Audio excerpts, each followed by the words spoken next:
This month in Flagstick Golf Magazine and on our YouTube channel, we're talking about impact. You know what amazes me about impact? Most students can't replicate the position. In other words, I'll ask a student, what does impact look like? What does it feel like?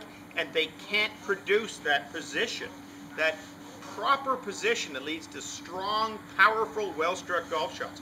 A lot of beginners actually think that their hips should be facing the golf ball like it did at the start at impact, and that's false.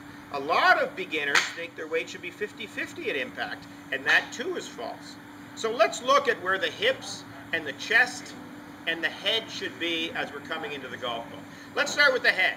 Well, one of the telltale signs of slicing and coming over the top that I see with my students is when the head moves forward to start the downswing. If the arms travel out, the head moves forward. The proper position for the head at impact is very similar to where it is at address. Just about with the lead ear in line with the golf ball. That's where we want to be, just behind it, so we can hit the back as our hands lead the club down into it. Some of my pupils, the head falls back slightly. Some of my pupils move a little more over the ball. But I think a great general thought is, think of your ear. If it had a giant dangling golf club from it, at impact it would be right in line with the back of the ball. That's a good spot to be. My chest should be pretty much square to my golf ball, which means that as I move into impact, I want my forearms and my chest to face the ball. That's a lovely, square, neutral position from which to hit a ball. Some of my players are a little bit open, but I think if you have this thought of facing the golf ball with your chest at impact, you'll be in a nice position. Now the hips, they differ from the chest. As we move into the golf ball, the weight's on the outside of this lead leg. We'll talk about that in a little later video.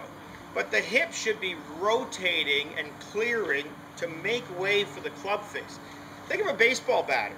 At impact with the ball, his hips have well cleared as he swings his bat into the baseball. Well, golf's no different. As I start moving to my target and getting on my lead leg, now I need to rotate my hips to square the club. So by impact, my hips should actually be turned, I'd say 30 to 45 degrees from where they started. So quickly, to summarize, try to get your lead ear at the back edge of the ball.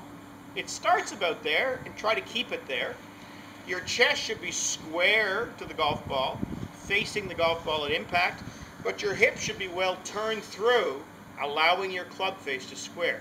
Those are the three positions for those three key elements to a better impact and better golf shots.